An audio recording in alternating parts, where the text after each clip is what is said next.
Grand Rising, everybody. Grand Rising. Welcome to the show. Welcome to the show.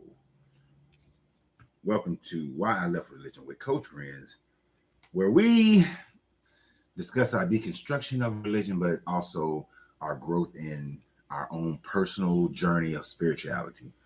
And that's what we're talking about. We have different subject matters for different days. First, let me apologize for yes. Well, I ain't gonna apologize for yesterday. My son called me, coming from he would need to be picked up from the airport.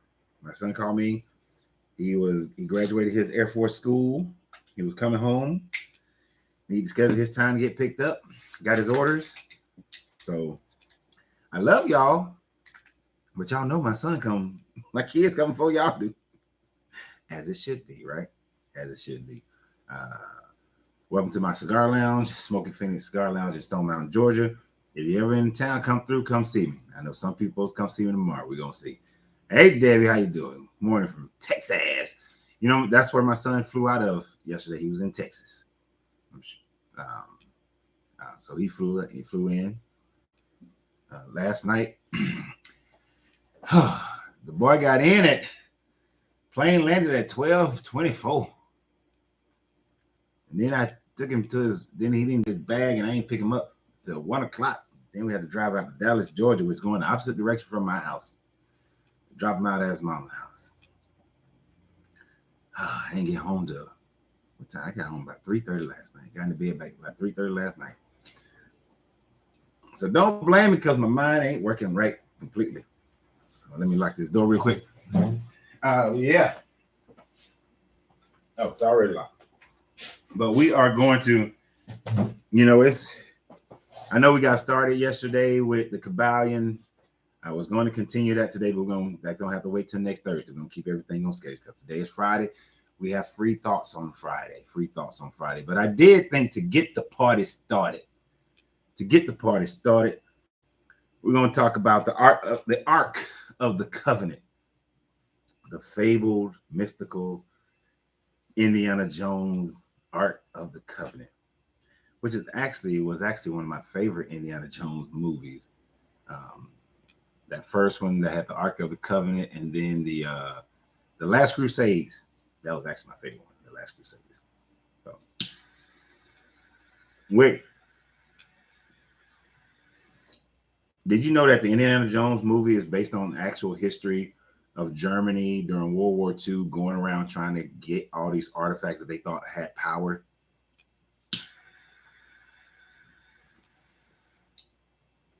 So we're going to talk about that for a bit. But of course, it's Friday, so any subject matter you want to talk about, we can talk about it. Any subject matter. I'm just getting you started with the covenant, the Ark of the Covenant. So what is, I guess the first thing, just in case somebody doesn't even know what the Ark of the Covenant is, the Ark of the Covenant is supposedly, it's a magic box.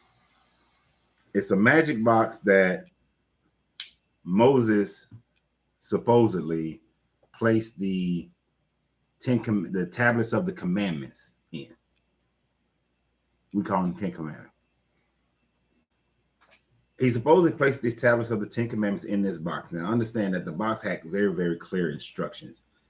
It was inside gold, then a layer of wood, then outside gold, and then you had a acacia pole, wood poles to carry it. You had 2 cherubims on top of it, which, when I was looking at this yesterday, kind of threw me off for a second, and I'll get to that. But it's this box that's supposed to carry the 10 Commandments, the tablet commandments, and then it was so powerful that it had to be kept about a half a mile away from camp. You couldn't have it in camp. It was always in this tent, and then later become part of the Holy of Holies. When they marched around Jericho and they took the covenant around, because the army was, if you had this with you, your army was considered to be invincible. And so they had going around with them. Then a man, I forgot his name, Uzzah, I think his name might Uzzah or Uzmanza, something like that. He touched it and he died and it seemed the way they described it is like he died from a lightning strike. Whereas in other times when they blew the horns at Jericho with the covenant, some kind of force from it knocked the walls down in Jericho.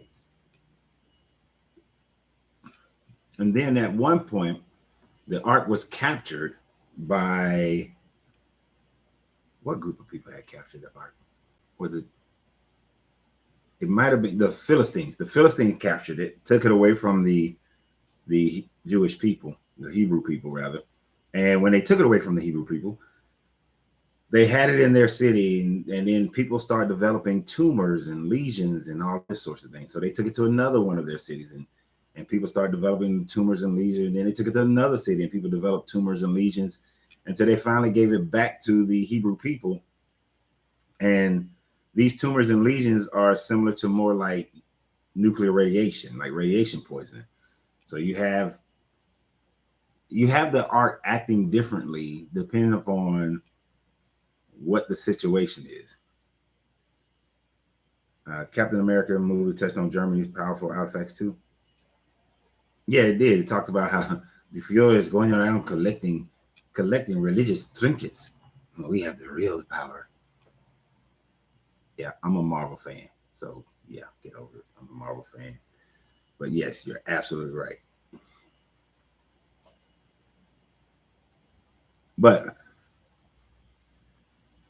so it's acted differently, like it's got some kind of nuclear radiation. Now uranium is very rich in that area, but without uranium going through the process, it doesn't become irradiated. How you doing, Roger? Maury, Medidra, got the other folks here, Ghost. But so people really don't know what it is, and then there's so many stories of as far as where it is, where it's been. Some of the stories are obviously false and made up stories to, glorify some group. They wanted to claim that the Knights Templars, they found it, and then they moved it to Europe, and then it's supposed to have been in Scotland, and then during World War II they moved it to the Americas somewhere.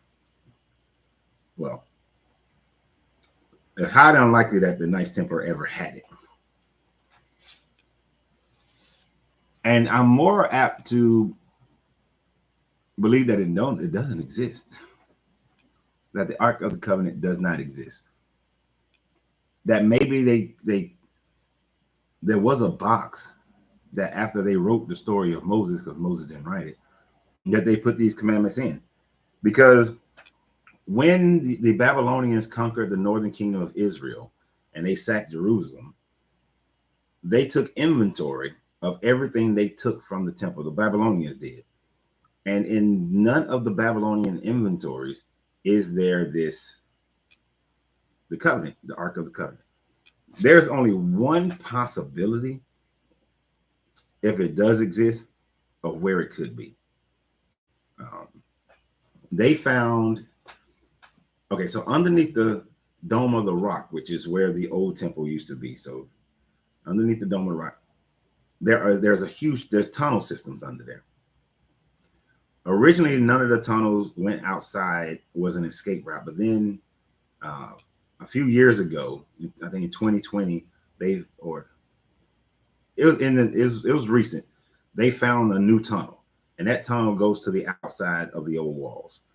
So there is an escape route. So it's possible that somebody during that sack were able to smuggle out some stuff. Now, the reason why, and it goes close to the mountains where they found the Dead Sea Scrolls with the Nazarenes. Now, the thing about it is that they found the copper, everything, most of the things is written on scroll, but then they found this copper scrolls. And the copper scrolls, it gives a description and location of a place where somebody hid some silver under some steps, a place where somebody hid some gold, and then the guy who figured that out, and it's interesting. He figured out this place where they had. And this is why things are such. I hate this world sometimes. This world gets on my nerves sometimes. So the guy's reading the little thing, and he tells him, "Hey, you know what? There should be some silver right here."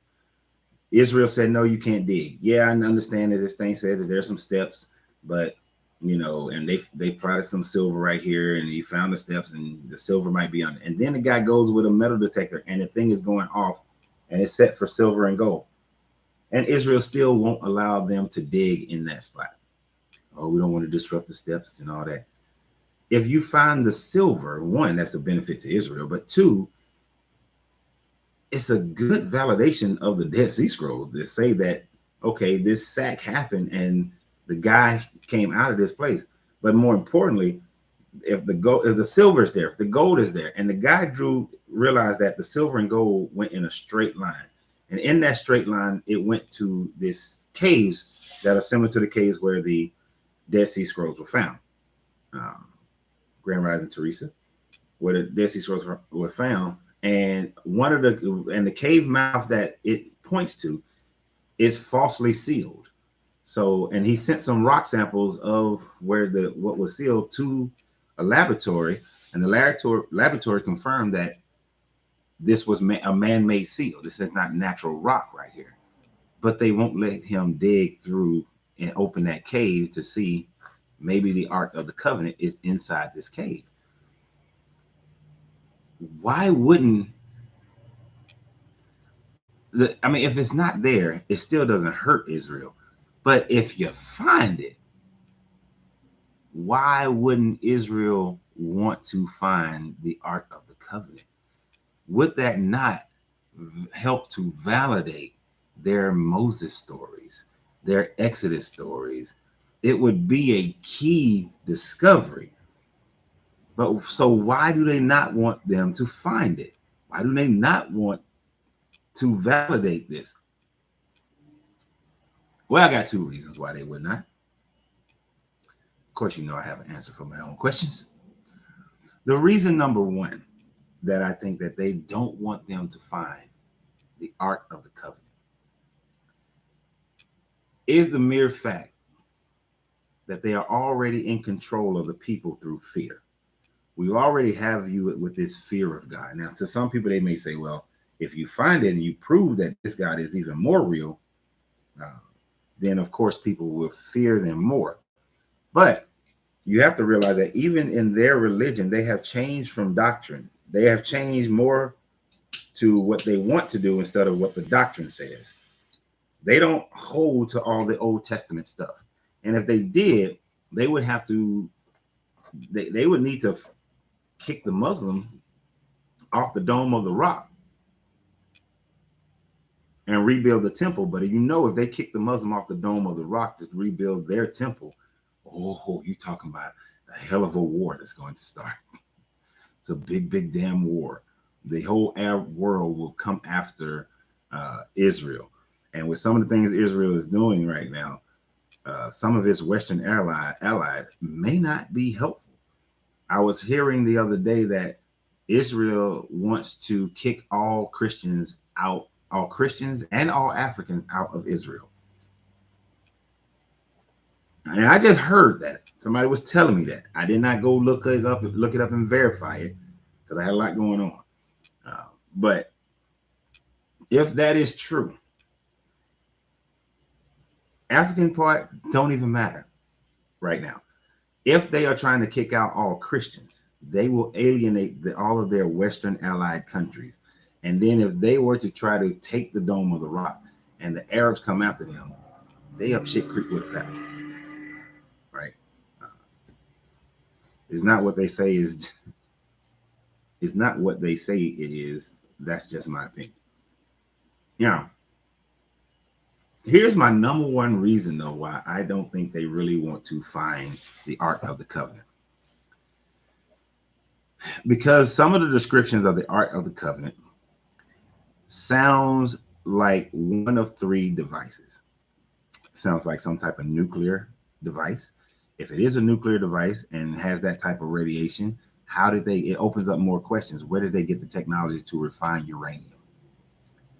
So aliens, more than likely, right? Or in my opinion, a previous civilization that's masquerading themselves as alien who is of a higher technology. Then there is sometimes it acted like an electricity conductor, like a and when you I forgot what it's called. What is it called when you got the gold, you got the wood, you got the gold again. When something is like that, it creates electricity. I can't remember what it's called, but that type of device would be able to create lightning, so to speak, like almost like shoot out lightning. And maybe through the frequency of them horns and stuff, they can control it. And that's why nobody could just walk up and touch it, because in one of the descriptions, that's what it seemed like. Another aspect of it, and then that would be like, okay, how did they know to create that? Like this so-called Yahweh guy told them to create it. So more intelligent being from an advanced civilization that was prior to the Younger Dryas period, or aliens. And then you have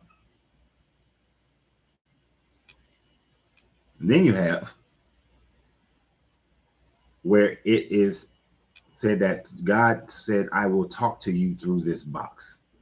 That you make the Ark of the Covenant, I'm going to talk to you through this box. So, is the Ark of the Covenant a device, a communications device as well, that enables whatever Yahweh actually is in his human form to talk to people? If it's no matter what kind of machinery it would be, is going to actually create more questions than answers. It may validate Moses, yes, but where did this technology come from? Who created this technology? Is this a corporate? Is it aliens? Is it a pre-Younger Dryas advanced civilization? Who in the hell created? So it causes more questions than it does more answers. So that's the only reason those are the reason why, or the primary reason why I think that they won't allow this man to, open that cave up. Plus, if it is an artificial cave, what else is in there? Like, what other documentation may be in this cave that may refute some of the things that their book says? Because not everyone is happy about the Dead Sea Scrolls, because the Dead Sea Scrolls also contain most of the things in the Dead Sea Scroll are not in your Bible or your Torah. And they didn't like that. You only hear about them talking about it matches. It had a exact copy of Isaiah, or it had this and that. It's like, but they don't tell you that the majority of things in the Dead Sea Scrolls don't match what's in the Bible. So, and it just proves that people are worshiping differently and believe differently. So that the doctrine that they have today, is it truly sealed?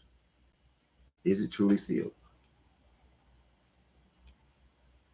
But this Ark of the Covenant, yes, Hitler was looking for it. That part of the Indiana Jones is true. I, for one, don't think it actually exists. But here's an interesting thought process on it. Let me see what Keel said over here, though, real quick. I think we are children or a civilization that wiped itself out billions of years ago, and we are just finding old tech. The Ark of the Covenant can be a part of your case. That if it is something, because it acts like a nuclear radiation and like a nuclear weapon, they got to keep it a half a mile away from the camp. When it's in these other people's cities, they develop tumors and all these sorts of things. There is that possibility. So it does open the door for that. And everybody's trying to claim they have it. Ethiopia, that church in Ethiopia is trying to claim that they have it. Even though the church has been raided, they're still trying to claim that they have it. I was reading one thing where it says every time there's a priest, there's only one priest who can deal with it. And that priest usually has a short lifespan. First of all, it's always an old dude that they give the job to. They never give it to a young priest. And they say that they'll develop cataracts and things of that nature. They live in a higher elevation climate. 7,000 feet above sea level. If you live in high elevations like that, you have a higher probability of developing cataracts in your environment. So that's not it. I don't think they have it. The Babylonians didn't catalog it. If this guy did sneak it out, the Knights Templars would have never found it. So therefore, it wouldn't have went to what's the Rosslyn Chapel. And if it didn't get to Rosslyn Chapel, which was built 100 years after the Knights Templars were wiped out, but they say the Knights Templars might have been hiding it somewhere, and then they put it in Rosslyn Chapel later. But if it's not in the Rosslyn Chapel, then the America in World War II could not have brought it over to America for safekeeping when they were bombing the shit out of England. But if Hitler was looking for it, he would have never bombed Rosslyn Chapel anyway, because he was looking for that kind of thing. Who else said they had it? I think that's all the people that's the most of the stories around who's ever had it has had, still may have it. Oh, there is one group that said that they hid it under the Sphinx in Egypt. I forgot which group said that.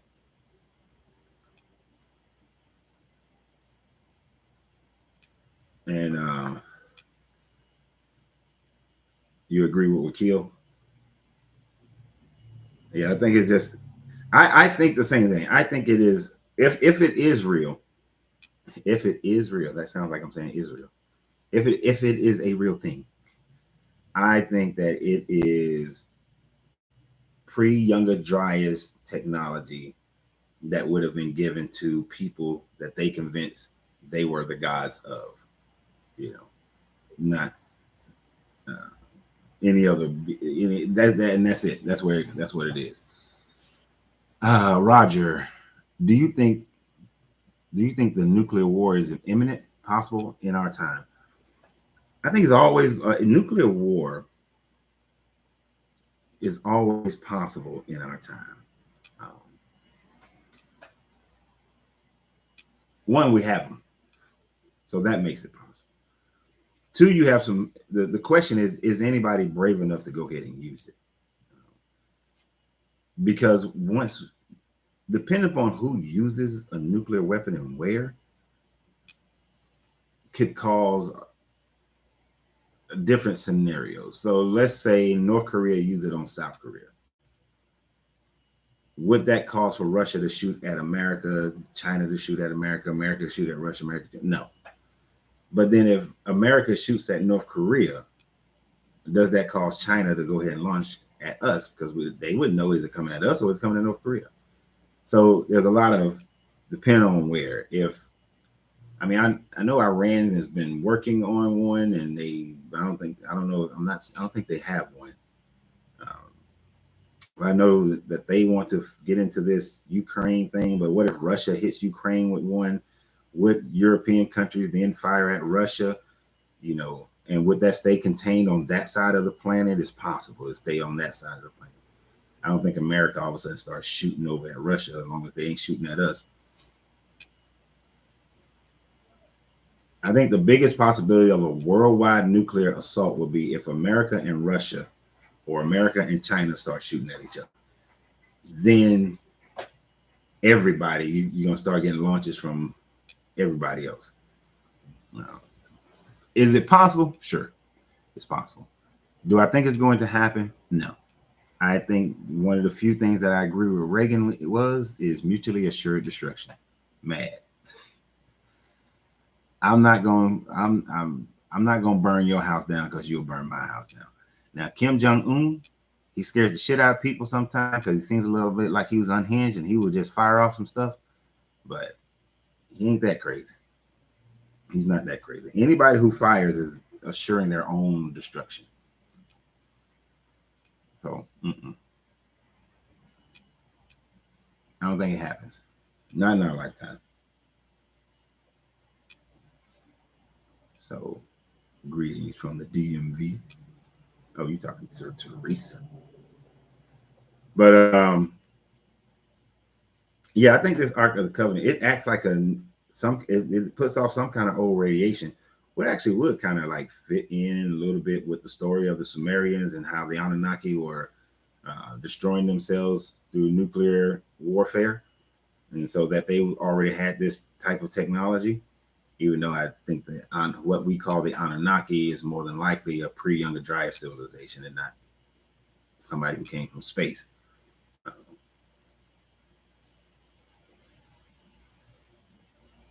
I don't think we've been visited yet. In pre-Younger Dryas advanced civilizations, and they have moved to a certain part of the planet, Antarctica, and and they are, they were what they thought were gods, but now they are just, I think they are in that inner zone of Antarctica.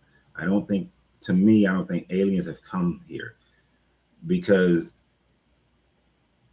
if you're an advanced enough civilization to come to Earth, you don't have to hide. You could just make yourself known, take over, and run this shit, right? Or if you're trying to be friendly, you're going to show up grand, big. Not let me fly one little ship in and, oh, you see me, let me get away from here.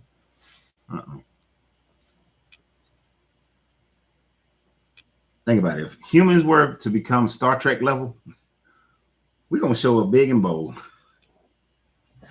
Take me to your leader kind of deal.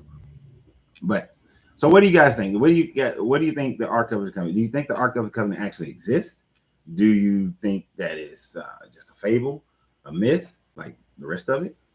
Do you think that it might be a historical artifact that has gotten lost in time, lost in history? Nobody knows where it is, but it's some kind of weapon. Is it a communication device? Like, what is it? The problem that I have with the Ark of the Covenant, as far as it being an actual historical device, is the fact that nobody else has accounted for it. Jerusalem has been sacked multiple times, right? It's been sacked by the Romans. It was sacked by the Babylonians, the Philistines, the Assyrians. This Egypt used to control it. When Titus went back, he had the menorah and he had all this other stuff. The Babylonians. So they didn't record none, but he didn't record an Ark of the Covenant. The Babylonians didn't record an Ark of the Covenant. So prior to 580, nobody after 580 actually records one. So if it got lost before 584 BC. So, but nobody else has it. Nobody else talks about it. But Jerusalem was sacked even before that time frame. So I don't think it actually exists. I think it's a great story. Somebody came up with a magic box. It's not like a magic box hasn't been made up before.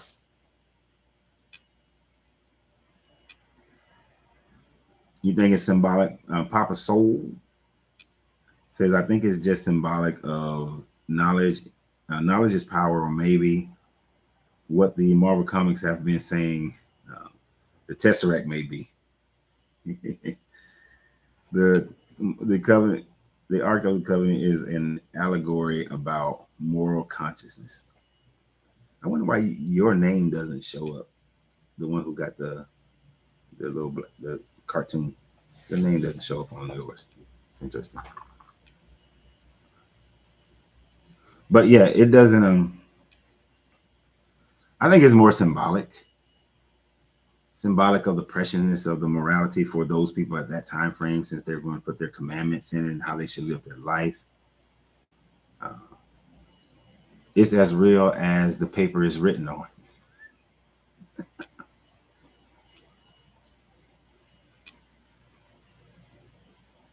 Well, now I don't know, Slaughter Terrence, how you're meaning in that.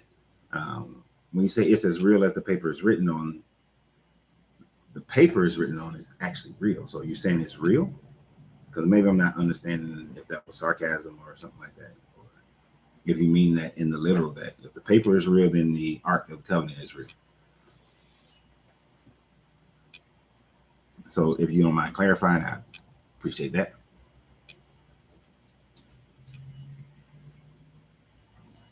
Now, today is Free Thought Friday. We can talk about anything. This was just a conversation starter for me.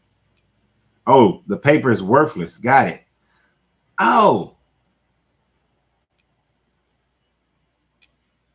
Now I remember a similar version of that saying, you know.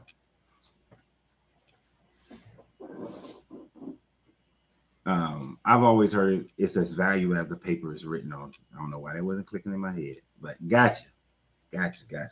Look, I'm telling y'all, today would be a good day for those people who like to throw shade at me, because like I said in the very beginning, if you weren't here, I had to go. I picked up my son from the airport after working all day and then volunteering at an improv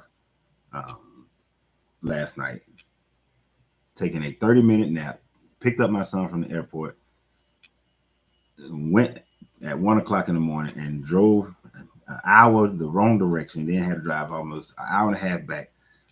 Oh, I'm a little sleepy. Gotta tell you. What's in this stick, Coach? This is a cigar, sir. It's an Esteban Carrera, Mr. Brownstone. No, I'm just sleepy. Oh, my mind ain't functioning on all cylinders, but I got enough cylinders going. To still be able to handle anything that may come my way. But so we can talk about any subject matter. Y'all, we probably got until 1 o'clock today before my old man smoking crew gets here. He gonna get you one, yeah. And Feliz Cinco de Mayo. Feliz Cinco de Mayo. We're actually having Cinco de Mayo stuff here tonight and tomorrow, so it's gonna be a long day. But yeah, so interesting point about the Ark of the Covenant. Now y'all correct me if I'm wrong. And I already know what the main argument against what I'm about to say is going to be. So I'm even going to express the main argument. All right. Give me a second on the Neanderthal gene. The Ark of the Covenant. So when this guy, Yahweh, gave the 10 Commandments, right? He said, do not make any graven images of anything in heaven or earth, in the seas, in the air, the bird, nothing, right? No images, no statues, right? None. No statues. But yet on the ark, he told them to make statues of cherubims and put them on the ark, on top of the ark. Now, if it is a radio communicator, if it's a communication device, then maybe the ark, those winged things, and he specifically said the wings should point up. Maybe their antenna. You know how when I know I'm old enough to be when I had to hold the antenna for my parents or my grandparents, and all the time they made you stand there and don't move because they trying to get the channel, to get the signal right. So, but I thought they weren't supposed to make any images of anything. Now the argument would be graven images that you worship or say this is God or that is God, but you're still saying this is a cherubim, and you're giving reference to the fact that you're saying this is a cherubim, which is an image of any. And it says that nothing that's in heaven or earth. Cherubims are both, actually they're in both. They're in heaven and they're on earth. So according to this story, is that a violation, contradiction to his own teachings to say first don't make nothing, but no, oh yeah, make this though. And of course, there is the argument, well, God told him to do it, so it's all right. Since God said go ahead and make the cherubim to put them on top, it's okay. But they do pay homage to this box. So is that a contradiction? Do you think that's a contradiction or not? I think it's somewhat double talk. I think it's some double talk going on there.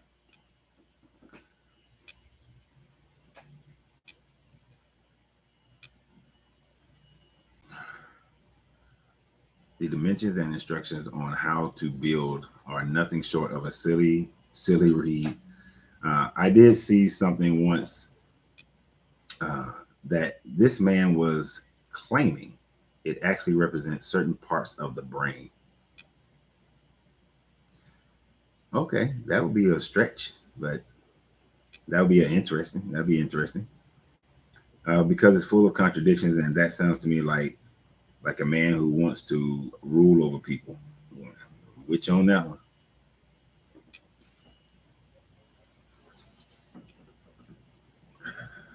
Now, so I think we are, for the most part, we're in agreement. Oh yeah, if you're new to this channel, I don't know why y'all ain't subscribe or like the page. If you're on Facebook, better like this page and share these videos. And YouTube, like, share, subscribe, all that stuff. And oh yeah, everybody who donates to the channel financially, I greatly appreciate it. Thank you very, very much. So we're gonna do this thing. We're gonna make it so that I can really devote my time and energy to study and to bring this information to you guys and grow and have classes and that sort of thing. Help. Keep subscribing, keep sharing, keep donating. Appreciate it. Everything's great, especially the sharing and the watching of the videos. Thank you. So my guy Slaughter here. Well, there's no. Oh yeah, there's a T. I have my glasses on, so I'm gonna call you Terrence. Now I like Slaughter. Slaughter. My man Slaughter here. He says, he asks, what do I think about the Neanderthal gene? I've always noticed there's a lot of conversations concerning that, especially with people who are, now don't get me wrong, I am pro-Black. And we were somewhat having this discussion yesterday before my son called me. I am very much pro-Black, but I am more pro-higher consciousness than anything else. In a higher conscious state, I realize there's no such thing as race, and things like Neanderthal genes and stuff doesn't really matter because we are divinely created spiritual beings, right? We are consciousness, not a this. If you've been around for a while, you'll remember I call this a meat suit. This is the poverty. This is a meat suit. This is not who I am. This is just who I'm embodying right now. So I don't give a lot of time to the fact that the Neanderthals were in Europe, and then whether it was through the Homo sapien that came out of Africa and they either slaughtered all the Neanderthals or they intermarried with the Neanderthals, and then that later on those Neanderthals become the European person. So the Europeans initially were Black about 8,000 years ago, 8,000, 9,000 years ago, but then moving inland and mixing with the Neanderthals, they over a couple thousand years period become white as they require getting vitamin D from the sun because they no longer could get it from their food sources. And them and then Asians have the highest amount of Neanderthal genes. Some people like to use that to say that they are a different species, that they are not the same, that we are a different species.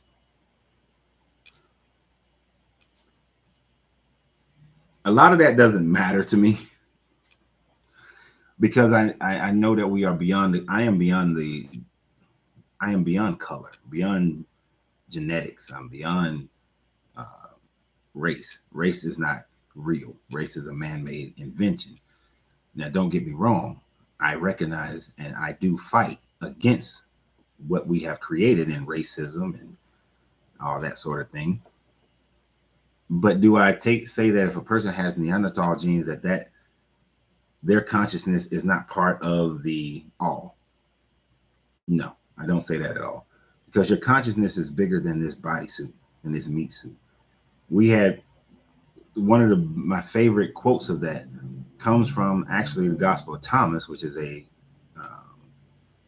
Gnostic gospel, where it says something to the effect that if the body came into existence, if the soul came into existence because of the body, that would be a wonder. But if the soul came into existence because of the body, that would be a wonder. But if the body came into existence, I'm saying it's so jacked. I'm telling you, my mind ain't right.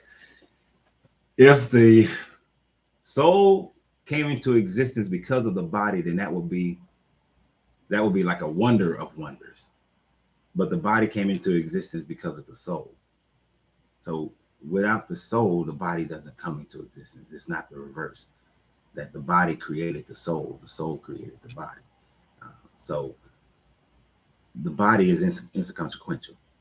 But because we exist in a world where the overwhelming majority of people are of a lower vibration, it matters to them.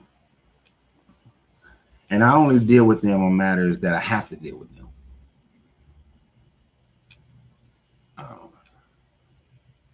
Also, there are Coptic Ethiopian priests that claim it is sitting in a small building. I think that was from the God series. The God series. Yeah, I saw that with them. Right, we are infinite conscious beings, no labels. Yeah, I talked about that a little earlier. I saw that with the with Morgan Freeman when he went there. I saw that when what's his name? The white guy, I forgot his name, Harnack. When he went there, those dudes were raided a while back. But Ethiopia had some issues, like 2020, somewhere around there, and that place was raided. They still claim that they have it.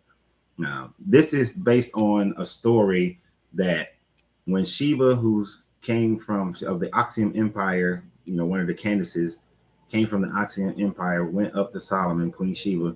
She had a son with him named Menelik. Menelik and his friends went up there to Solomon. Solomon, they tricked his friends, built a fake covenant, swapped it. Then the real covenant flew Menelik and his friends back to Ethiopia and literally flew them back to Ethiopia. Menelik realized that they had swapped it out and all that kind of stuff, but then he still kept it anyway. And, that's the story. And they claim that they've had it ever since. In a little lab building. And here's what's sad about it. I think it was 2020 or whenever it was, 80 people, when they was having a conflict and they came to raid this place, unarmed, jumped in front of the building to protest, try to stop them from taking it.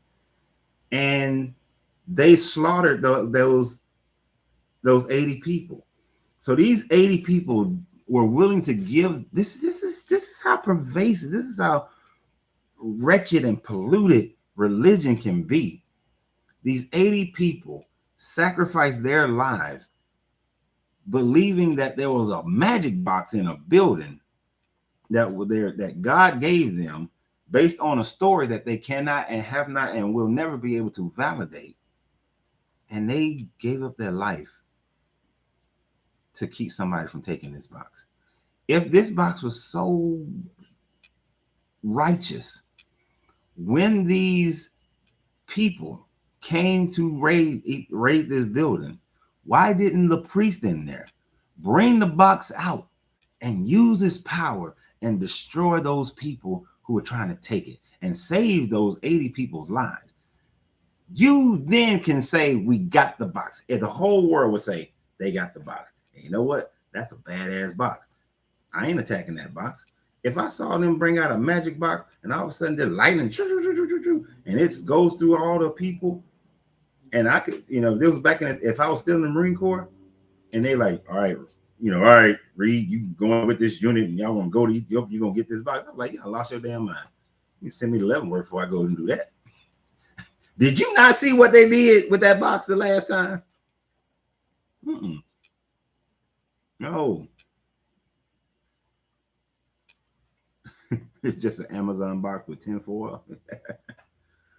Right. It can be found in Africa and Asia and even in the Americas. Yep. We brought it over here during World War II. And yes, it's very crazy.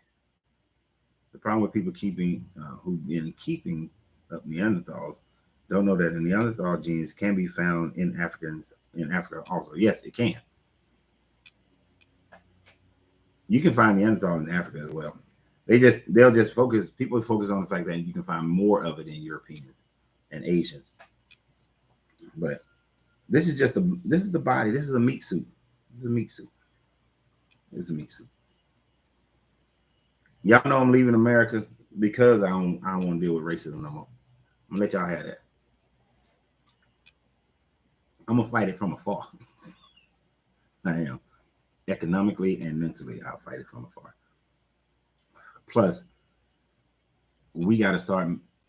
Look, you got about 10 to 15, maybe 20 years at the most to go and position yourself to make huge financial gains in Africa that will benefit Black people in America and benefit Black people all over the world. You gotta in about 20 years at most, 20 years, it's gonna cost you a lot more to go over there and do it. Right now, the getting is good, so I'm leaving y'all.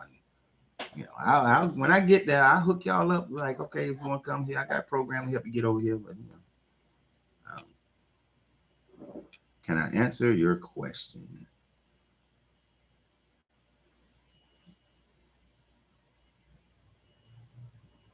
Oh, I didn't even see that one. My bad, bro.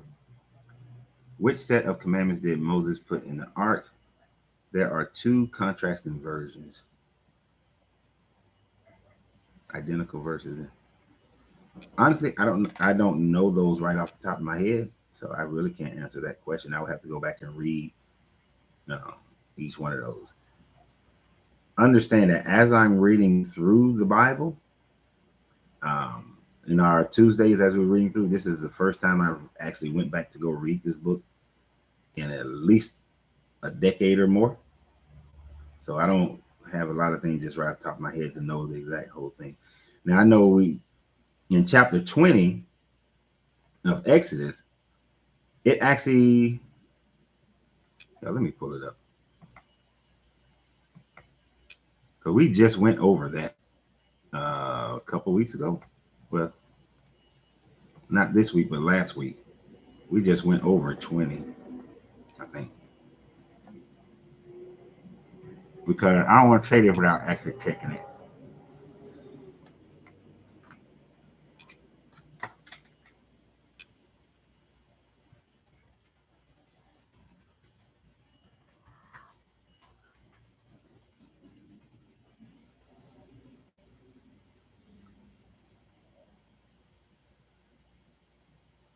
Because I don't think it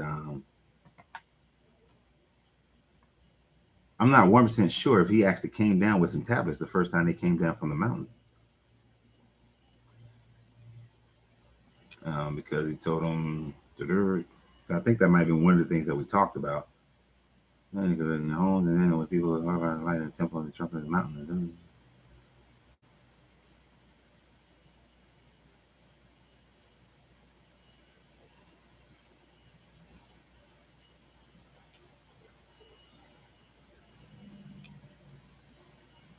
Yeah, in 20, it gives these commandments, but he didn't come down with any stones, any tablets. He just came down and said, hey, this is what the Lord has said. I think later, now, one of the other chapters, when did they put these on a tablet?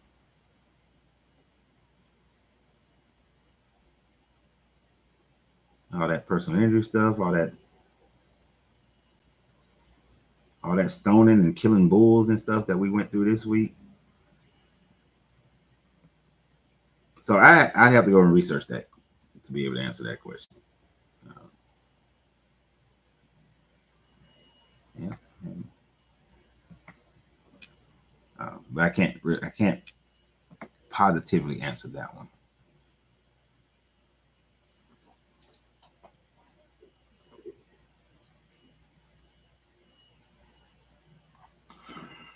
Why African Americans haven't established a trade agreement with at least one African country by now? We don't own a country to establish trade agreements. Now we have African Americans doing business over in Africa. We have a lot of African Americans doing business in Africa. I think Steve Harvey, just to name a famous person, I know he just built a whole bunch of housing over there. But that's the thing. We can't do it as a country now. Haiti they became part of the African Union, so they're establishing that. And that's the only country that's black ran over here. That's fully black ran over here. Of course, they got a lot of issues that they're dealing with, and they are dealing with them. So you're going to see Haiti's going to trip y'all out in the next 20 years as well. Haiti ain't going to be the same Haiti no more.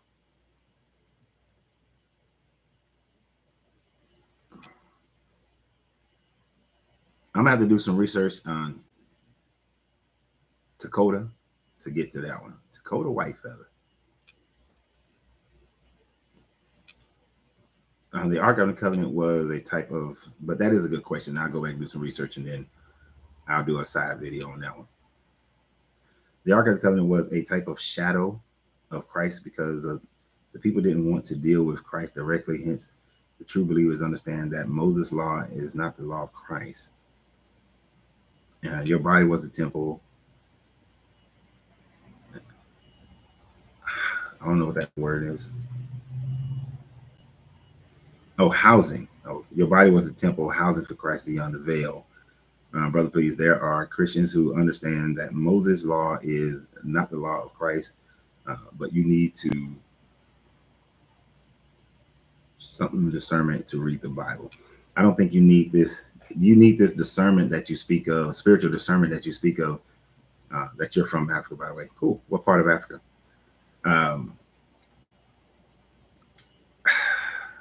When I'm not to be rude to you at all, Raina, but I've expressed this on multiple times. To say that a person must have spiritual discernment in order to read the Bible is really just saying that unless you believe in what we believe in, we're going to use that if you don't have the Holy Spirit, then you can never understand this book, is an excuse to not read the book and understand it through intelligence and through validation. It's a way for you to say that you can stick with your belief, and anything that contradicts that is incorrect because you don't have this Holy Spirit.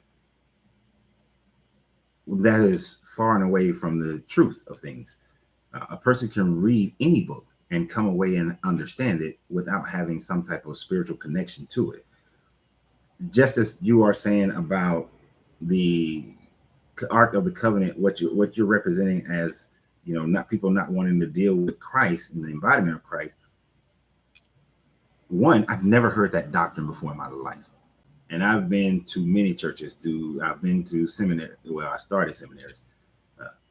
But I've talked to many scholars as well as pastors and all these people. And not just the pastor who just, the Holland pastors, but ones who've actually done, independent studies. Never heard that doctrine before. And that's one of the problems with religions, period, is that you can go to different areas and you're going to get a different doctrine about the exact same thing. And nobody agrees. And then if you don't, you don't have spiritual discernment. You can't tell another person they don't have spiritual discernment of something, because your spirit is going to lead you in one path. And this is one of the things that I teach people and tell people. Nobody's path has to look exactly the same. Your spiritual path, it does not have to look like my spiritual path, but that does not invalidate the next person's spiritual path. If being a Christian makes you a moral person, stay with Christianity. If it doesn't make you a moral person, then you need to find something else that does, because something's not vibrating. You're not hitting the right frequencies to raise your consciousness. Now, one of the problems I have is that people are not raising their consciousness, and they just refuse to accept factual information.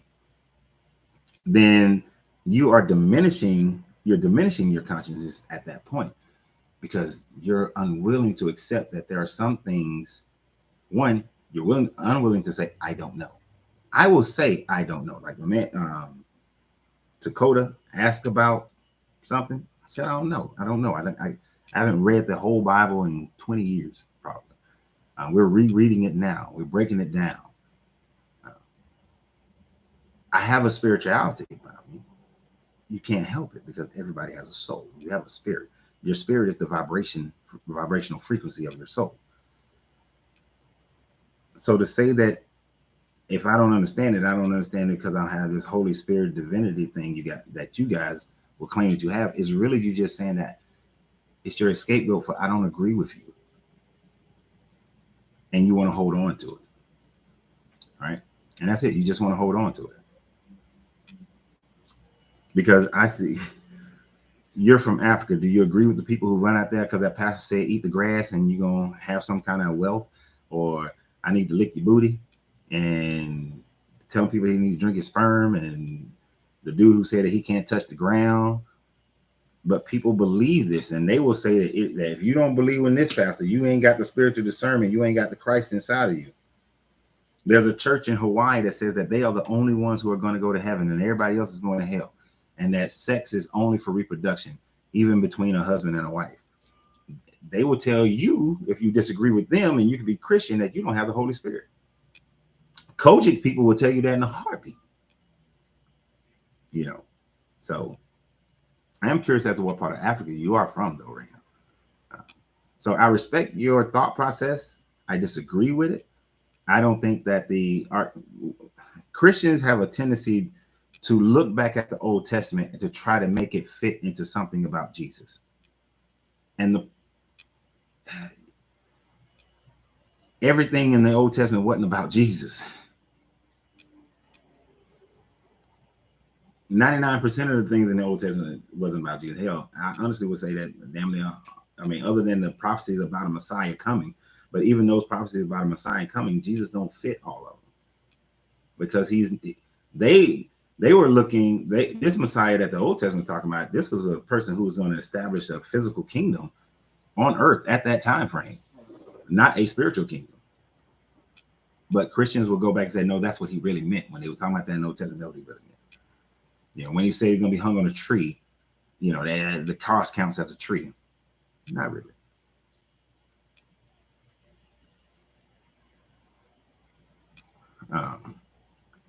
He supposedly rewrote the ones he broke, but the second half of Leviticus is all about feast days.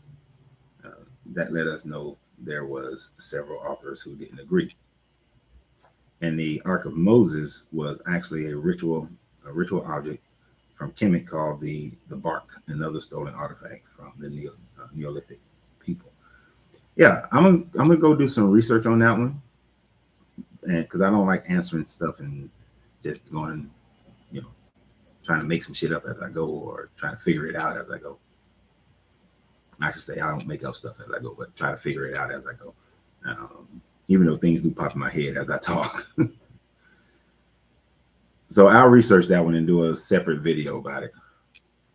So if you're not subscribed to the page, you might want to subscribe to the page.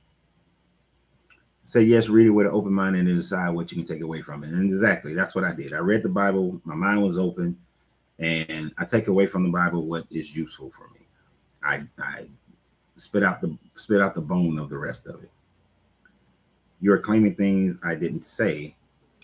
If I say you need something to discern something, it's not saying you don't have it or you can't. God bless you.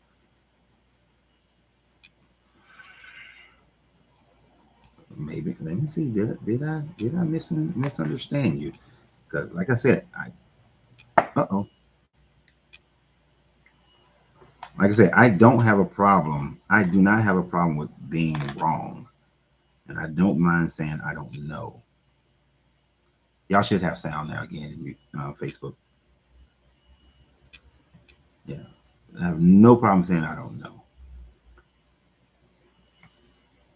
Your body is a temple for the house Christ beyond the veil.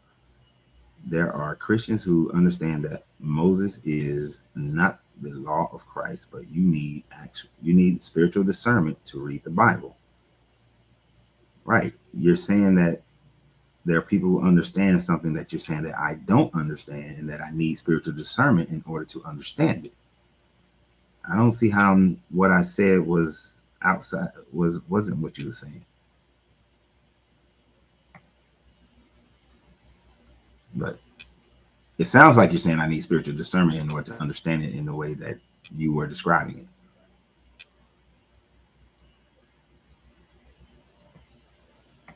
People go into the Bible reading as if they already know what's being said instead of reading it objectively.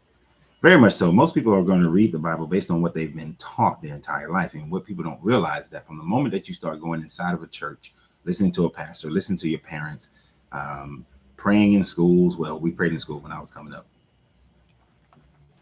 Okay, hold on.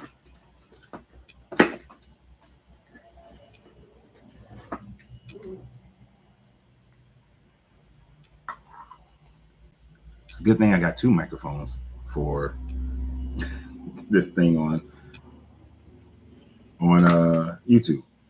But what I was saying is that people do have a tendency to read it, and it's based on everything you've been conditioned, and you've been conditioned a certain way from birth to believe in one religion or another, whether it's direct or indirect. You've been getting it. Like I was directly and indirectly getting Christianity growing up in Marietta, Georgia. We went to church. You hear stuff.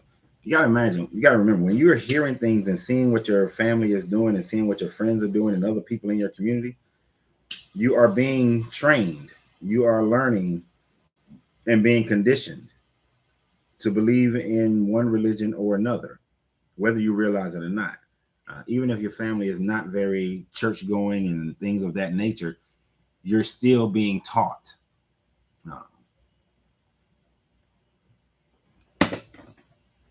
You see churches all the time. Just the visual of seeing the churches all the time, the crosses all the time, seeing these 10 commandments, praying in school, saying the Pledge of Allegiance, one nation under God. You are being conditioned to have a religious belief system from birth. So when you do finally get of age to start reading the Bible or whatever your book is, you now start validating the Bible to what you have already been preconditioned for, right? You start making it fit. And then by the time as you have experiences, especially when you're in like 13, 14, 15, and so on, you relate all of your experiences back to whatever that previous religious conditioning is. So, you were in a car accident and you survived without a scratch. You related to Jesus if you're a Christian. If you was Muslim, you're going to relate it to Allah. If you was Hindu, you're going to relate it to Brahma, or whatever your family sub-deity is that is a part of Brahma. We all do it.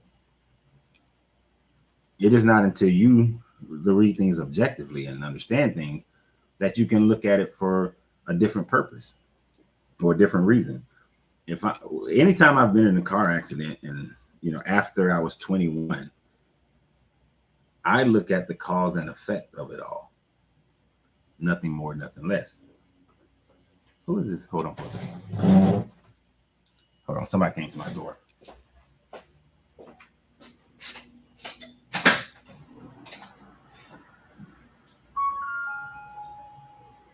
I don't know if it's 12, but if you want something, I'm doing my live. You trying to stay? Huh? What'd you say?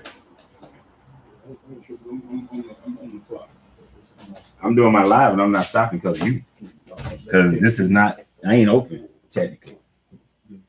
That's I love the setup, sir. Sometimes, if he wasn't a regular, y'all, I would have said, nah, I ain't open. Get the hell on. Let's see, what else we got? Another one is, I'm going to go in there. I'm going to write down all the things that you put, Dakota.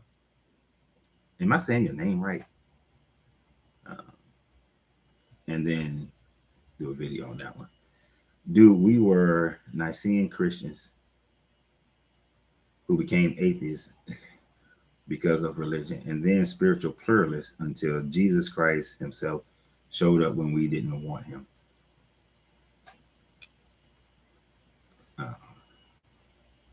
So this is not imaginary. Okay. But can you at least And what part of Africa are you from? I'm really curious to know because I love Africa. I'm planning on moving to Africa. You know, I really want to know that part. You know, I'm genuinely curious. But I get it. But understand how the preconditioning is already there. You grew up Nicene Christian, right? So there was already a preconditioning there. And then you became spiritual pluralist, but you already had a leaning towards Jesus. So when something miraculous happened, even though you were religious pluralist, you're still going to have a leaning towards Jesus. What if it was Brahma who showed up? What if it was Allah who showed up? But you already have a religious leaning. I'm not saying it's imaginary because I don't think that the all is imaginary. I don't think the creative mind is imaginary. I just don't think you can put it in a box and claim it to be one thing or another. That is all encompassing. That is more bigger. You can't. It's undescribable, right? Like when we looked at when we were doing the Kabbalion on Thursdays, just started doing the Kabbalion on Thursday. The all is not definable. It's unimaginable. Okay. If you say there was no spiritual bias when he showed up, I'm not going to argue the point.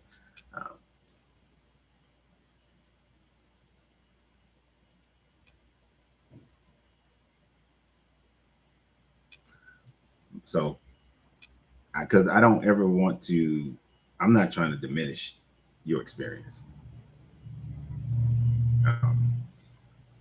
At the end of the day, there are many spiritual paths you can take. Which one you like? Exactly. I agree with that 100%. Nobody's forcing anyone. Now, there's been a lot of forcing in history, and there's still a lot of forcing that's going on. That one, people are forcing. Like you wouldn't.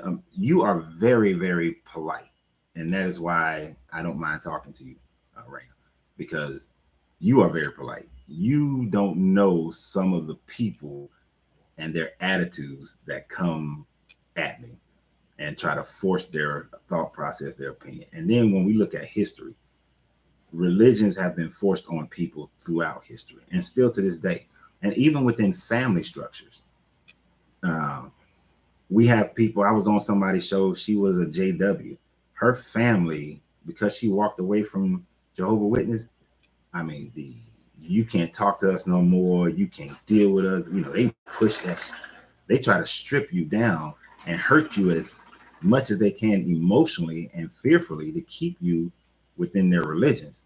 So it may not be the force of back in the day with a knife or a whip or threatening to kill your family as much, but whew, they get down on it. See, I've already done the Jesus thing, and it's not my thing. Jesus doesn't fit with me. My vibration doesn't work with believing in Jesus. Um, so that doesn't work. And if you knew my whole story, I was the level of begging and pleading and crying for Jesus to enlighten me, to show up and to, move me. And then the promises that I was making and everything, it was amazing. It was a lot.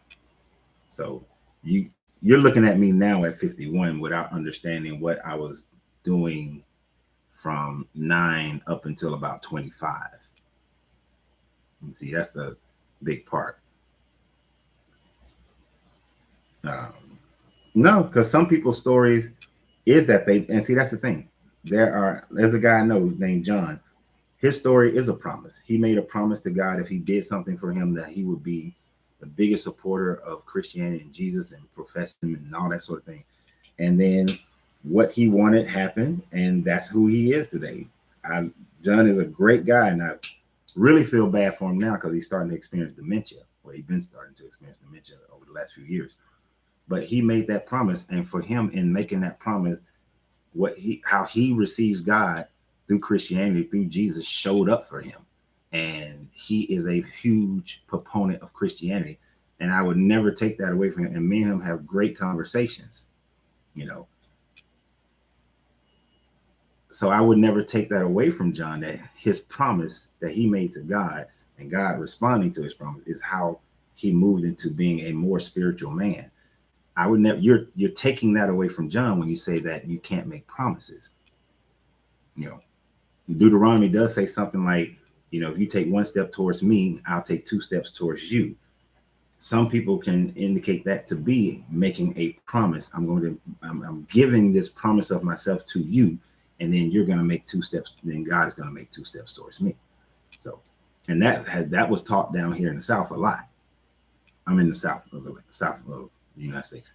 That's being taught. That was taught a lot when I was growing up. Mm-hmm. But my pathway has been my pathway, and I have seen nothing but glory and blessings and all kinds of things based on the path that I chose. So I don't need somebody else's path. Why you won't tell us where you're from, though? That's weird. You became an atheist at 14, now you're 48? Cool.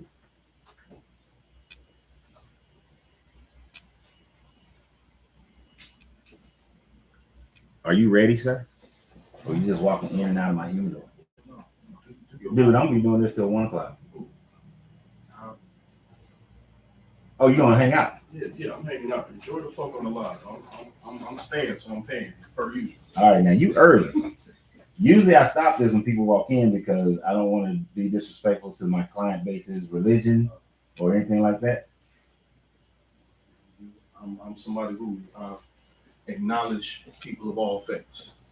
Enjoy. Okay, because I don't want you over there and then all of a sudden you going around talking, man, I don't like that. Renz, he be over there talking about, I just understand you on my time right now. I didn't watch the live. I didn't watch the live because I'm sitting here twice a week. Okay, all right, we good then. We good. Like this young lady just said, I try to respect everybody's personal agency as she respects people. Wise young woman. Etymology. So the best decision you ever made. Yeah, look, the reason why I do what I do, it is not to convince anybody to change their religion. I was just having this conversation yesterday with my old men smoke group. I don't try to change anybody's religion at all. I don't even want to be that guy. You're never going to see me on somebody else's podcast unless invited, going on there, just going off on them. Now, if I'm invited, that's different. We can go back and forth. But I don't want to change nobody. My purpose is when people have made that decision for themselves and now they want to go through the process of deconstruction, because you do need to go through that process of pouring out your cup so that it can be filled with whatever pathway you choose, whether it be any other type of spirituality or to be an atheist. And I look at atheists as people who say, there's just not enough proof for me to believe in any deity whatsoever, any God. But if there is some proof ever come up, okay. Almost every atheist I've met has had that mentality. And even within the atheist community, there are different mindsets. So I ain't trying to convince them. I ain't trying to move nobody. Like, I would never come and try to tell somebody your stuff is, if you're believing in that, you're wrong. You need to get the hell on. I'm just like, no. Hey, man, that's where you at. Stay where you at. Now, I've always warned people. It's a weird thing. People of religions, they always want to ask me questions, though.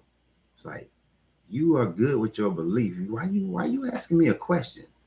Don't you, if you good, stay where you at. Don't ask me questions and then get mad at me when I give you the answer. And then want to fight me about it. Why ask? Why ask? Stay where you at.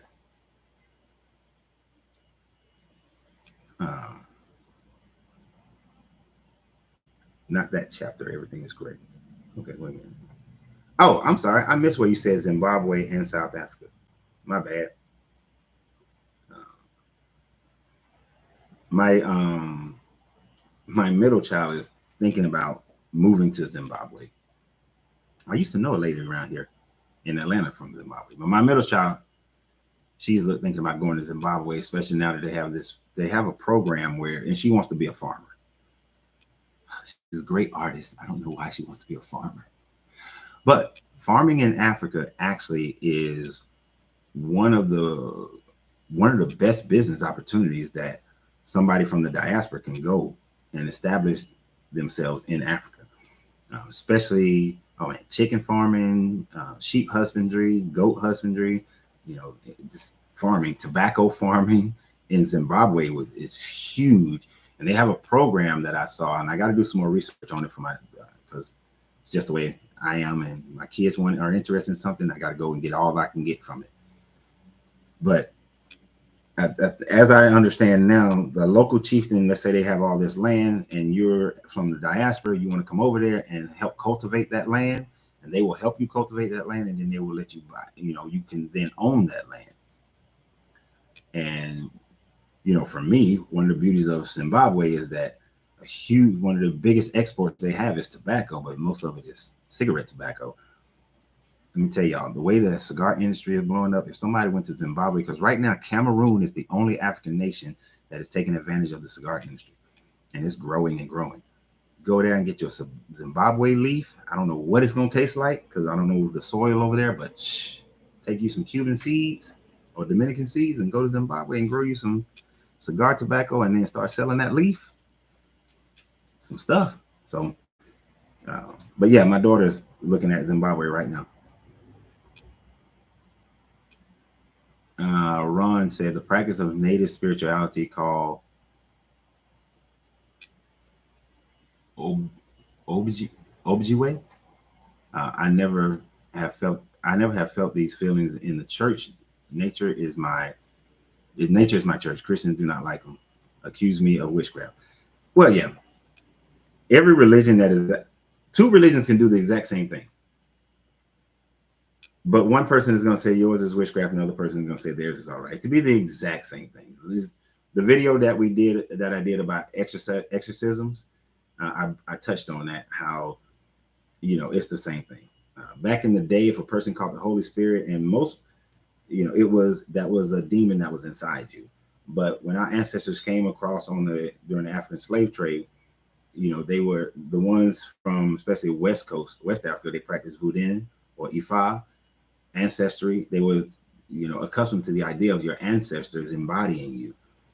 And they used to say that was demons, but now over time, now it's the Holy Spirit. But so, I take it with a grain of salt when somebody says that whatever I do is witchcraft. I'm like, you're doing the same thing, right? And some things you do it's just science, just reality of things. Everything has an energy. When we was talking about the Kabbalion yesterday, everything has an energy, a vibration, a frequency, and it have work that it does. I don't think there's anything wrong when I see Christians burning sage and frankincense and myrrh, because throughout their book, it talks about burning frankincense and myrrh and all these other things. Before Esther went to see her one night with the king, she fumigated her face, meaning she burnt some types of incense and held her face over the smoke and fumigated her face, utilizing that element, that frequency of that element to embody, to gain it for herself. So I don't even pay attention to them when they say that. With so much knowledge, do you often experience energy in the skies? I know that it's a broad statement, but I ask because it's something I experience other people's energy and different energy from afar all the time. I am constantly combating negative energy from people who can't stand me, but I experience more energy of love and peace and excitement from people more than anything else. And then, this is going to sound a little woo-woo, I constantly experience the energy of the earth. And then depending on where I am, it's different types of energy, but I'm always experiencing energy of the earth.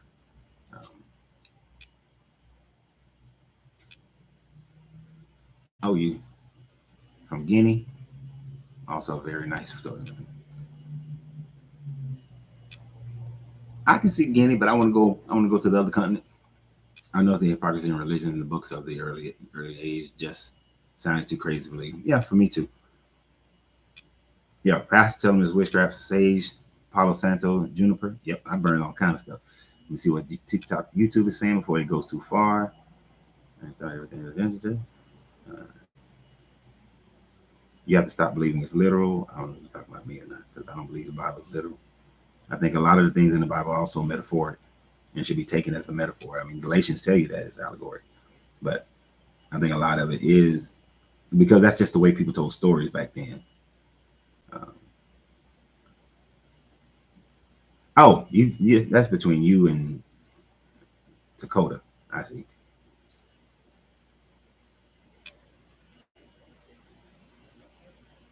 There are a few problems with farming there. One is that farming is a hostile and volatile industry because it involves land. Second, the country has had sanctions and export issues. Oh, see that. Thank you very much. I will go and do more research on that. Appreciate it. And see, that's what I like. I like that we can have a difference in religion, but still can communicate about other things, right? Uh, but it amazes me when Black people cannot, if we don't agree religiously, spiritually, I can't deal with you on nothing else. That is one of the most asinine ass things that I can. Being married to each other, okay, but we can still do business. We can still be neighborly. We can still build fight for our community as a whole. We all don't. That's one of the problems I had with the Nation of Islam back in the day. You can't work with people unless they agree with you. We know that's bullshit, right? You said, the slave and the master prayed to the same God, but who got the answer? We need to work together no matter what, because we do have to deal with certain physical realities on this matter plane of existence. Where does spiritualism and religion separate? One's individually about you, the other one is government control. Religion is government control, society control. Spirituality is your individual journey.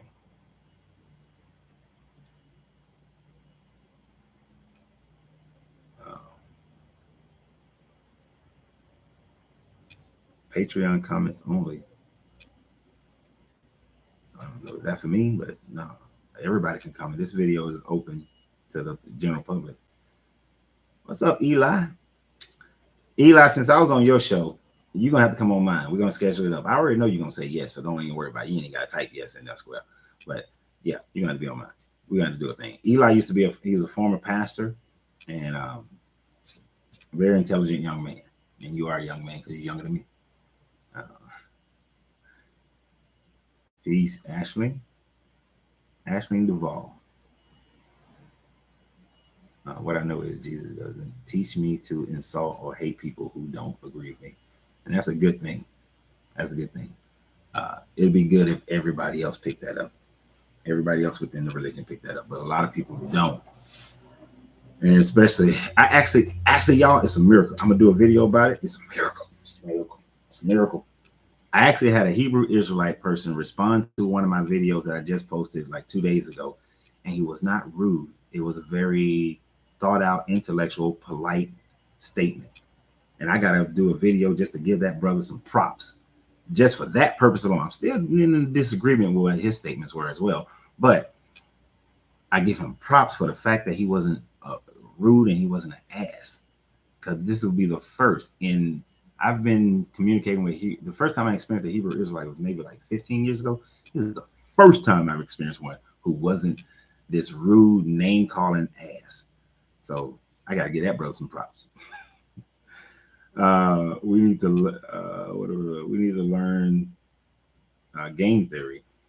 If we understood this, we could start working together, and we understand our reasoning for working together.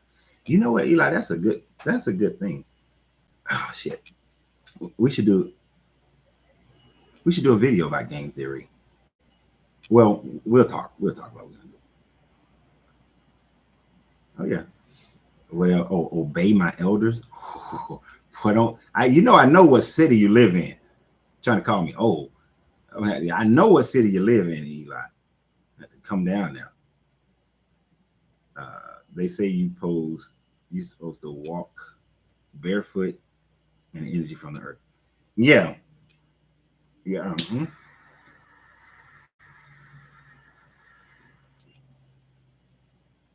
grounding is something that I do from time to time, especially when it's warm. I don't do it when it's cold because I don't like the cold. Thank you, Deborah, for the stars. Always thank you. Appreciate it. I always want to show my gratitude for that. Can't stay today, have so much going on. I know. Peace and light. But yes, sometimes like grounding is good. I like going out into the woods, especially if I can get near some water or waterfall and, just sit on the ground, take the shoes off, so that you actually feel the ground, and pulling and feeling the energy of the earth, and it's not all, I don't always feel just okay, so there's no bad energy from the earth. I know we categorize things differently, but as human beings, we'll, as conscious beings, we'll categorize as good or bad. But some of the energy from the earth that we would categorize as negative is not negative, but I can feel that too. Like it's not always this great feeling. I can feel a disturbance. Like I'm starting to get to the point where I can feel what we call bad weather, earthquakes, eruptions. Um, I can feel when there's too much like negative ions in the air. And that's why I love when there's a lightning storm. I love a lightning storm. Lightning storms bring me so much peace because that ionization of the air, it fits my it fits this meat suit very well. And it is so cleansing and freeing, and the earth just the energy of the earth just for that area just feels so clean and balanced after a really good lightning storm. Even though I would never want to live in Tampa ever, ever, ever again in my life, one of the things I loved about Tampa is that it had lightning storms like a champ. Great lightning storms. And that charge of energy in the air always gave me it always heightened my vibration and sensitivity to the earth. Just to love it. It's cloudy right now in Atlanta, brisk. But I would love a good lightning storm. We haven't had a good lightning storm in a minute. It's been at least a couple of months since we had a real good lightning storm.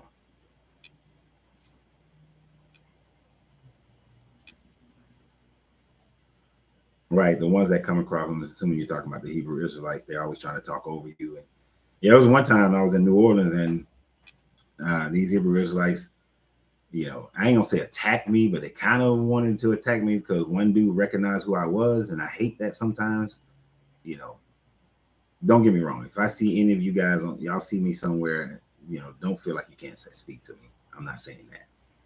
But sometimes I hate being recognized because in that situation, I was recognizing this guy. He was just, and then they wouldn't let me pass through. Like they surrounded and blocked the street and everything. It was about 20 of them on one side, 20 on the other side.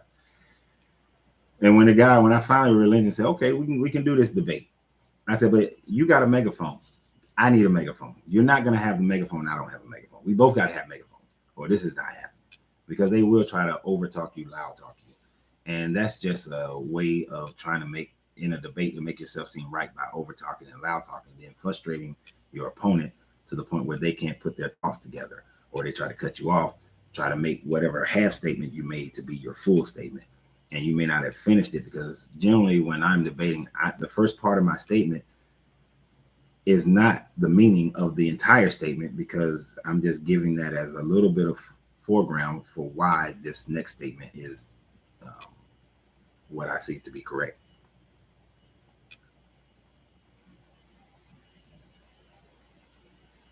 I respect that you see that in Christian. Where the hell are my glasses? I respect that you see in Christians in a religion because some are, but I also see Christians who are in a faith and a relationship. Yeah, and I agree with that 100%. Like the people I have the most problem with are the Christians who are they're in the religion and not in the spirituality of it all. you can have spirituality in Christianity. But in order to do so, you have to recognize that's some cultural bullshit right there. That's a power play kind of thing right there. That's a fear-based control thing right there. For me, in my opinion. Now I know, oh, it's after 12. I know I'm gonna have to stop because people showing up. I don't know why these people. Normally, y'all know these people. They don't show up at 12 o'clock when we actually open. You are one of the first content creators I followed after I walked away from Christianity and the Black Hebrew Israelite code back in 2014. I was glad. You've been, and this is the first time you talked to me though, bro. I'm mad at you about that one. The 2014, come on, man. For the person who said that not hating people is common decency. Yep. I think we all know people still practice hate, and it is. Yeah, that's an unfortunate thing. We find a reason to hate each other, separate ourselves from each other. If it ain't by religion, it's by race. If it ain't by race, it's by tribe. If it ain't by tribe, it's by gender. If it ain't by gender, it's by wealth. Humans are the worst. Living your consciousness in this meat suit is the absolute worst. What up, dog? What up, Mike? How you doing, sir? What's going on? You was over here earlier, weren't you? Yes, I know, because the music was on and the lights was on. You was here, weren't you? I know you were. Yeah. Glad you was here. It's good. It saved me some time for things that I had to put together. How you doing? You having a great day? It's a nice cigar you got in your hand. Where you been? Kind of got your earth colors on. Have you been outside grounding? Is that what you was doing today? You was outside grounding. You was out there feeling nature, sitting up under the tree. I was feeling the energy of the earth. I like messing with this dude.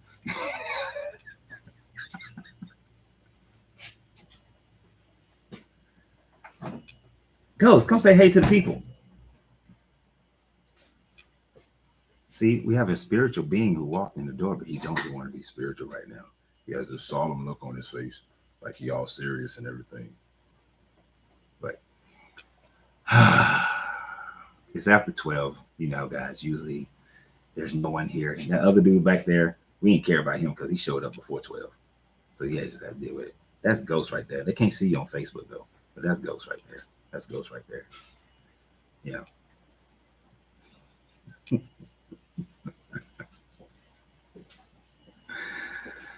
I don't know, y'all. Should I be nice and like stop the thing so that they can enjoy the lounge, or should I just continue on and just be a bad business person and not provide great customer service? I mean, you smoke some weed?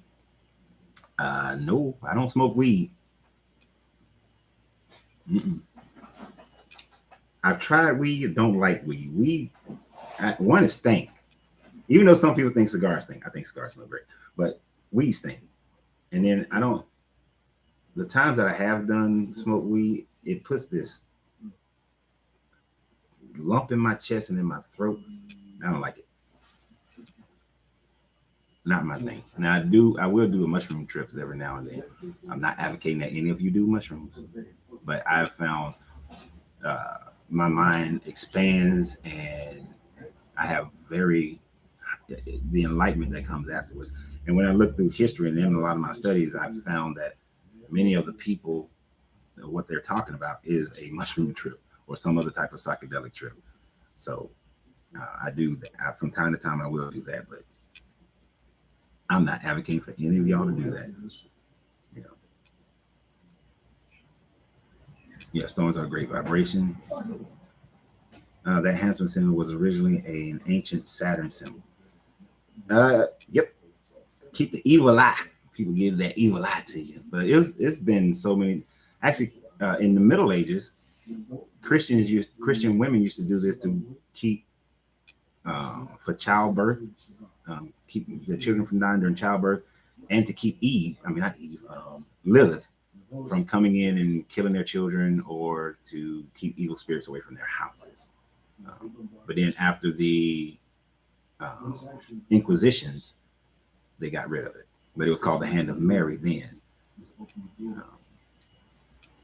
But I like the way it looked.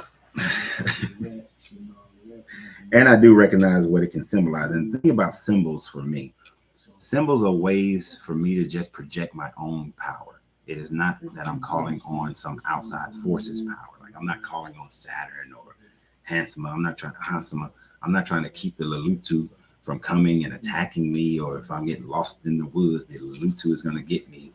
I don't agree with deal with that sort of thing. It's just a reminder, like just like the Ankh is a reminder of balancing my masculine and my feminine, to not be overly masculine, but not to be overly feminine as well, but to have a balance between the two, because all creations come from a balance of the masculine and the feminine, no matter what you look at, how you look at it.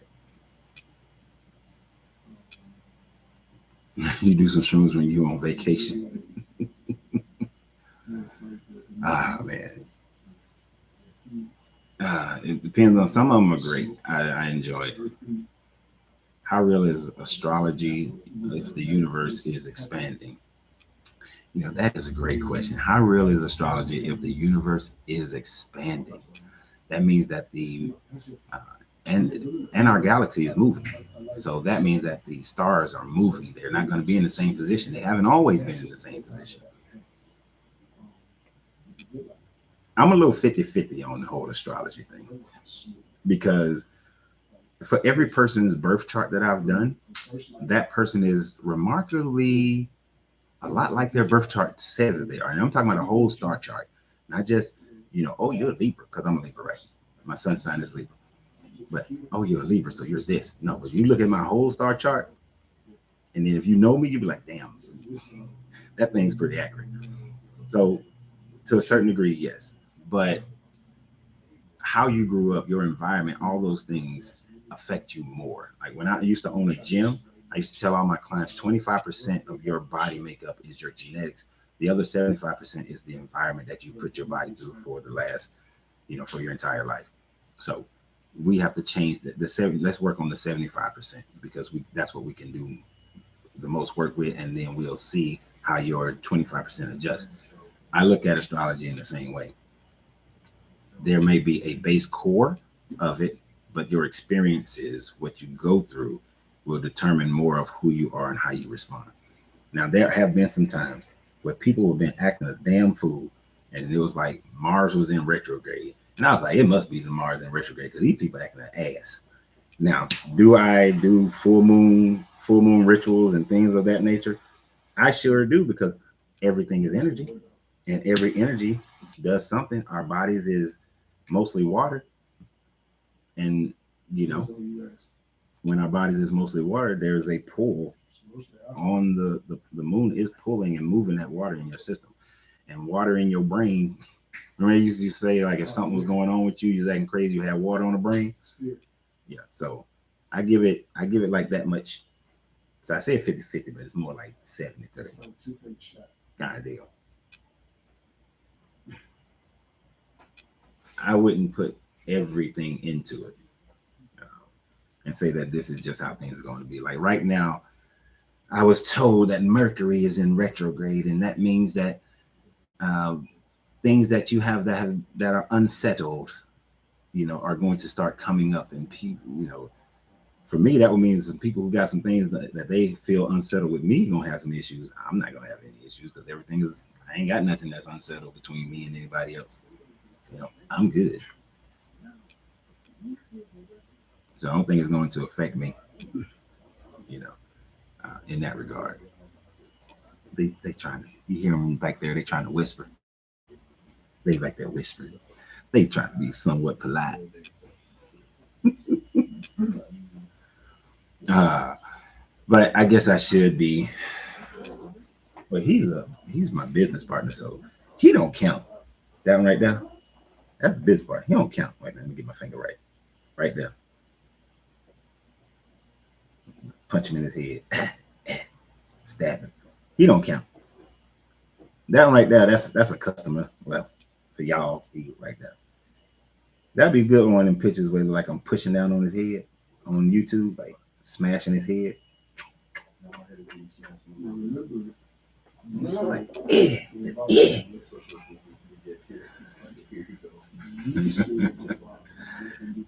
Anyway, yeah, that was for all the people who always think I'm always serious. I'm not. Like, work. If y'all ever got, like when Deborah is supposed to come to the lounge tomorrow, and we're gonna have like a little taco bar, and we doing Cinco de Mayo today and tomorrow, Deborah, and games and stuff. So Deborah gonna see a whole nother side of me tomorrow if she comes, but she's already off Facebook. But if she comes, yeah, him downstairs.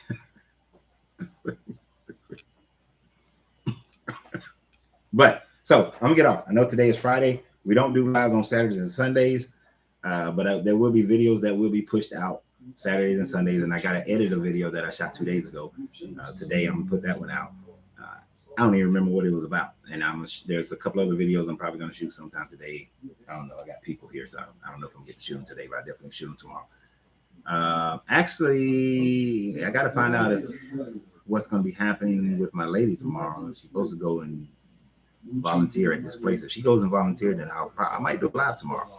If she doesn't go volunteer, then him sure not doing a live tomorrow because that's our time. He's mad at the world. Oh, that little dude right there. Look, now that he done sunk in the chair, it's like I pushed him down in the chair. Teresa said you mad at the world because I pushed you down in the chair and you doing like that. I'm fine, Teresa. Oh, you pushed him. Yeah, him. Yeah. Oh, no, if it was you, it'd be more like all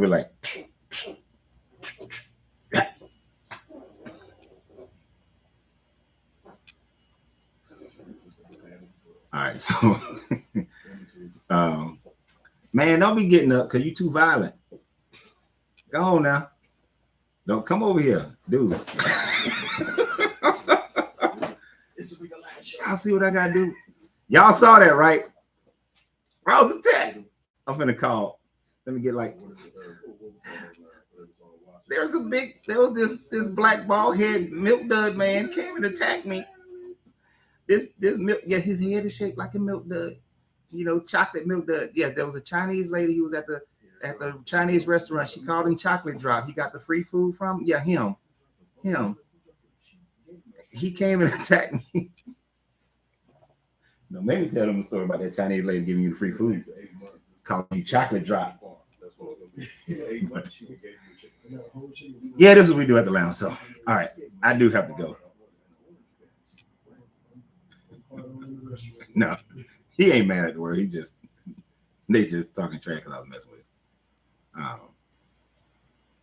Rain, I hope you come and hang out with us some more often because you're polite with the way in your disagreements. You're polite. I enjoy that. Roger, that's not funny that he was choking me. So I don't know why you're laughing. Right, exactly. I just got accosted. Domestic violence. Exactly. So, and we got it on tape. We got it on tape. I was violated. So, but anyway, gotta go because somebody else just pulled up too. So y'all have a great day. Remember, you have to free yourself to be yourself because your greatness is non-negotiable. Good journey, good vibration. I will see you guys on Monday at 10 o'clock. Yeah, so all that. Talk to you later. Oh yeah, subscribe to the pages, share the videos. Thank you for the cash donations. You guys are amazing, and we shall continue later.